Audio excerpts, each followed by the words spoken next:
माँ दुर्गा की पहला स्वरूप शैलपुत्री है।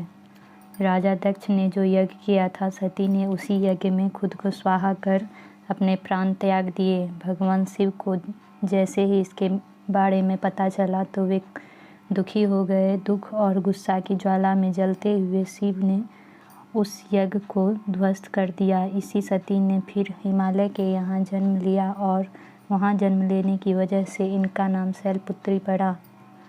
माँ दुर्गा का दूसरा रूप ब्रह्मचारिणी है।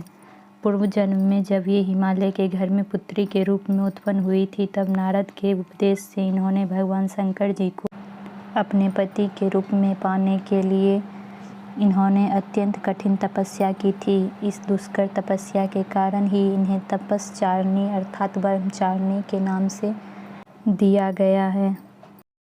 चंद्रघंटा माँ दुर्गा का तीसरा रूप है। जब दैत्यों का आतंक बढ़ने लगा था, उस समय महिषासुर का भयंकर युद्ध देवताओं से चल रहा था। महिषासुर देवराज इंद्र का सिंहासन प्राप्त करना चाहता था। वह स्वर्ग लोक पर राज करने की इच्छा पूरी करने के लिए यह युद्ध कर रहा था। इसीलिए माँ दुर्गा को चंद्रघंटा का अवतार लेना पड़ा।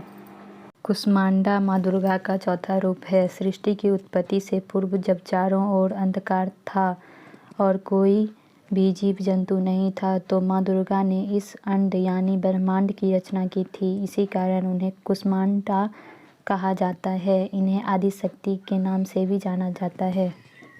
स्कंद माता माँ दुर्गा का पांचवा रूप है। एक तारकासुर नामक राक्षस था, जिसका अंत केवल शिवपुत्र के हाथों ही संभव था। तब माँ पार्वती ने अपने पुत्र स्कंद यानी कि कार्तिक को युद्ध के लिए प्रशिक्षित करने के लिए स्कंद माता का रूप लिया। स्कंद माता से युद्ध प्रशिक्षण के लेने के बाद भगवान कार्तिक ने तारकासुर का वध किया।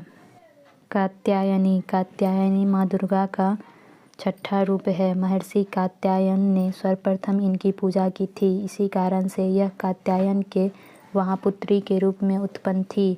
आश्विन कृष्ण चतुर्दशी को जन्म लेकर शुक्ल सप्तमी, अष्टमी तथा नवमी तक 3 दिन इन्होंने कात्यायन ऋषि की पूजा ग्रहण कर दशमी को महिषासुर का वध किया था। कालरात्रि माँ दुर्गा का 7वां रूप है। भगवान शिव ने माता से अनुरोध किया। इसके बाद माँ पार्वती ने स्वयं शक्ति व तेज से माँ कालरात्रि को उत्पन्न किया। इसके बाद जब माँ दुर्गा ने रक्त बीज का अंत किया और उसके शरीर से निकलने वाले रक्त को माँ कालरात्रि ने जमीन पर गिरने से पहले ही अपने मुख में भर लिया। इस रूप में माँ पार्वती कालरात्रि महागौरी माँ दुर्गा का 8वां रूप है। जब माँ की कठोर तपस्या से भगवान शिव प्रसन्न हुए तो उन्होंने माँ पार्वती को अपनी पत्नी के रूप में स्वीकार किया और इनके शरीर को गंगा के पवित्र जल से धोकर अत्यंत कांतिमय बना दिया, जिस कारण इनका काला रंग गौर वर्ण जैसा हो गया। इसके बाद माँ पार्वती के इस स्वरूप को महागौरी के नाम से जाना गया। सिद्धिदात्री माँ दुर्गा का 9वां रूप है। भगवान ब्रह्मा के अनुरोध को सुनकर माँ सिद्धिदात्री ने भगवान शिव के आधे शरीर को एक महिला के शरीर में बदल दिया। इसलिए भगवान शिव को अर्धनारीश्वर भी कहा जाता है। ये सभी प्रकार के सिद्धियों को देने वाली माता हैं।